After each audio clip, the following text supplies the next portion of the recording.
Medinipur medical কলেজে প্রসূতি মৃত্যুতে কড়া নবান্ন। মুখ্যমন্ত্রীর নির্দেশে স্বাস্থ্য দফতরের থেকে রিপোর্ট, স্বাস্থ্য সচিবের থেকে রিপোর্ট চাইলেন মুখ্য সচিব। দুদিনের মধ্যে স্বাস্থ্য সচিবকে রিপোর্ট দেওয়ার নির্দেশ। এবার মেদিনীপুর মেডিকেল কলেজে প্রসূতি মৃত্যুতে কড়া পদক্ষেপ নবান্নের। স্বাস্থ্য দফতরের থেকে রিপোর্ট, স্বাস্থ্য সচিবের থেকে রিপোর্ট চাইলেন মুখ্য সচিব। দুদিনের মধ্যে স্বাস্থ্য সচিবকে রিপোর্ট দেওয়ার নির্দেশ। মেদিনীপুর মেডিকেল কলেজে গতকালই প্রসূতি মৃত্যুকে কেন্দ্র করে উত্তেজনা ছড়িয়েছে। স্যালাইনে থেকেই সংক্রমণের অভিযোগ সামনে আসছে এবং 4 জন প্রসূতি অসুস্থ হয়ে পড়েছেন এবং একজনের মৃত্যু হয়। তারপরেই গোটা ঘটনা যায় স্বাস্থ্য দপ্তরের কাছে, অভিযোগ জানানো হয় এবং তারপর স্বাস্থ্য দপ্তরের তরফে আজ সেখানে স্বাস্থ্য ভবনের তরফে সেখানে আজকে প্রতিনিধি দল পাঠানো হয় এবং ইতিমধ্যেই 5 সদস্যের একটি প্রতিনিধি দলও পৌঁছেছে মেদিনীপুর মেডিকেল কলেজে। হাসপাতালের কর্মপদ্ধতি সহ বেশ কিছু বিষয় তারা খতিয়ে দেখছেন, যেখান থেকে সংক্রমণ ঘটেছে সেই বিষয়ে খতিয়ে দেখা হচ্ছে। তারই মাঝে কড়া পদক্ষেপ নেওয়া হয়েছে নবান্নের তরফে। দীপ্তিমান ভট্টাচার্য আমাদের বিশেষ প্রতিনিধি রয়েছেন ফোন লাইনে। দীপ্তিমান, নবান্নের তরফে কি জানা যাচ্ছে এই বিষয়ে? দেখো, আজকে মুখ্যমন্ত্রী পুরো বিষয়টি জানার পর কিন্তু মুখ্যমন্ত্রী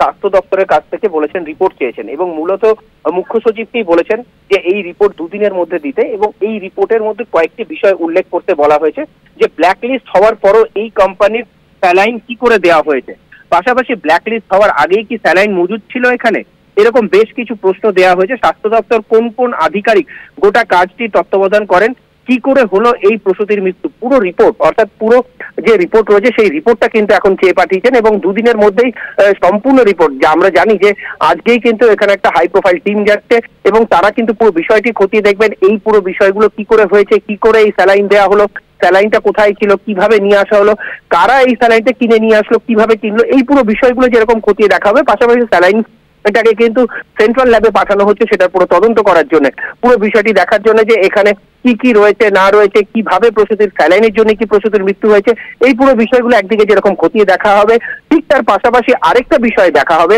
যে আজকে মুখ্যমন্ত্রী যেহেতু মুখ্য সচিবকে রিপোর্ট দিতে বলেছেন এবং স্বাস্থ্য দপ্তরকে ইতিমধ্যেই বলা হয়েছে দুদিনের মধ্যে এই পুরো বিষয়টি দেখে আজকে যে টিম গেছে তাদের সঙ্গে কথা বলে আগামী দুদিনের মধ্যে অর্থাৎ সোমবারের মধ্যেই কিন্তু এই রিপোর্ট দিতে বলা হয়েছে।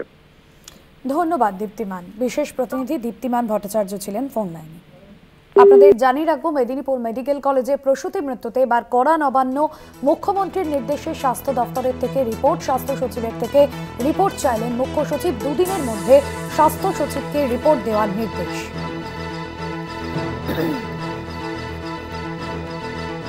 দুদিনের মধ্যে রিপোর্ট দেওয়ার নির্দেশ।